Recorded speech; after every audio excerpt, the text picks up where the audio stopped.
Good morning, dear listeners. Today we start the podcast about the seventh law of reality and being, or the seventh principle, as it is explained in the Kybalion and also in my book, The Seven Laws of Reality and Being, which is a commentary of the Kybalion.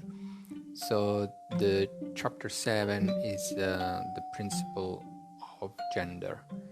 The Kybalion states that gender is in everything. Everything has its masculine and feminine principles.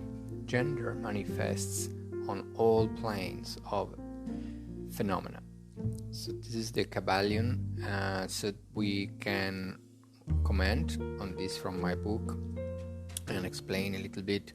So according to the all wisdom teachings, the source mind of pure being, the potentiality of pure being, the source of all phenomena, is beyond any dualism or polarity or gender or any classifications, but when it manifests itself in time and space, and according to circumstances as different phenomena,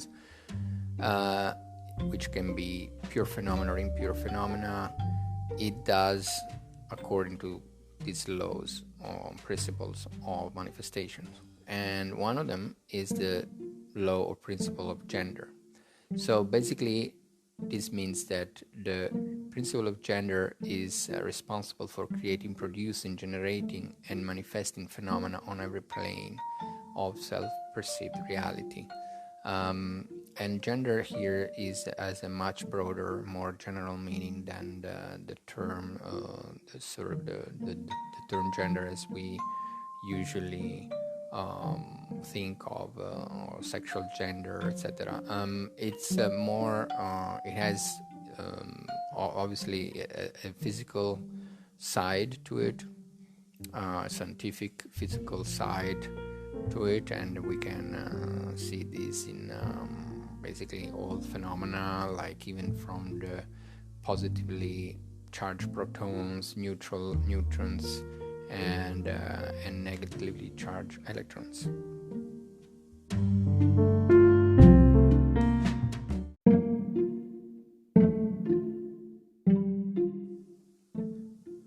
Sometimes we can find the masculine principle identified with the positive pole and the feminine with the negative pole of energy, and this may give rise to confusion, because the so-called negative pole is really the pole in by which the generation of production of new energy is manifested. So there is nothing really negative about it. We just consider this as the mother principle of the manifestation of energy on all levels, because it's sort of the womb of the energy, on the other hand, the function of the masculine principle is that of directing energy towards the feminine principle, so starting into activity in the creative process. So these masculine and feminine are really just aspects of one whole, but in the Hermetic teachings they are defined as sort of two gender aspects. So just to wrap up, we have the feminine principle, which is the one doing the active creative work, and then we have the masculine principle, which is the direction. It's just the directing the feminine principle towards a specific creation. So arising from the operation of this principle of gender on the plane of material energy, we have the phenomena of light, heat, electricity, magnetism, attraction, repulsion, and all the chemical affinity which are manifested. Also we can include the law of gravity as another manifestation of the principle of gender, which operates in the direction of attracting the masculine and the feminine energies to each other.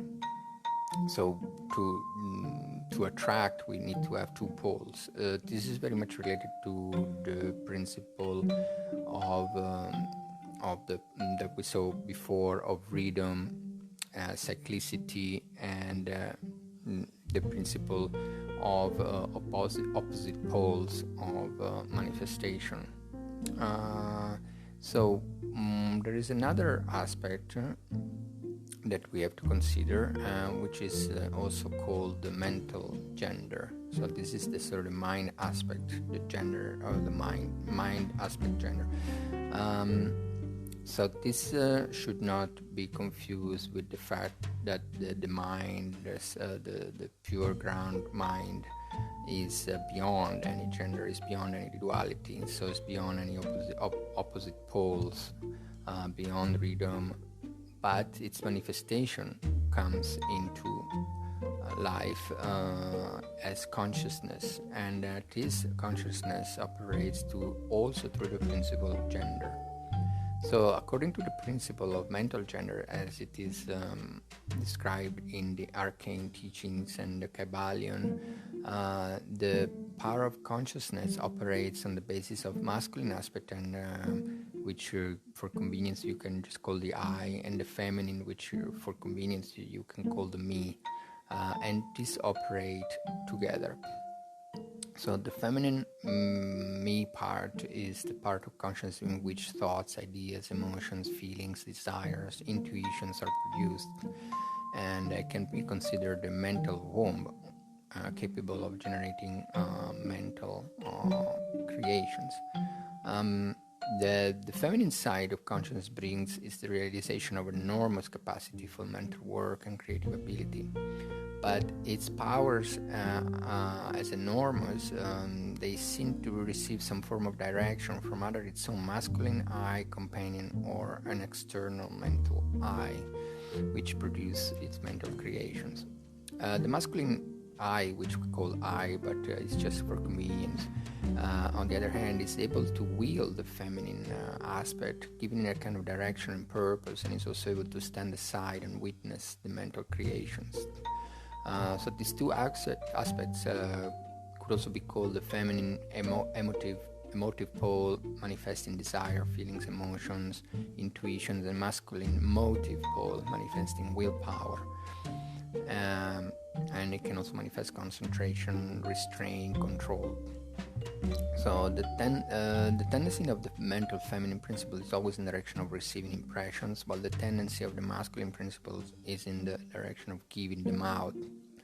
Okay, having said all this, we must stress the fact that both male and female sentient beings, all beings, operate through both mental genders, and neither of them can function without the other counterpart. So there's not a question that the female as a female mental gender or male as a male mental gender. Not at all. Female sentient being as both mental and female mental genders, and a male sentient being as both female and male mental genders, and they should operate at unison if you want to have a clear-cut manifestation, or especially if you want to use creative visualization and also self-suggestions.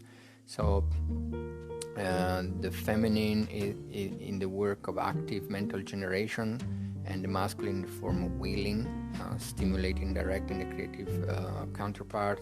Then you can use these two, if you have a clear idea of what they are, you can use them to create mental images, and from mental images to manifest from the plane of mental states into physical dimension.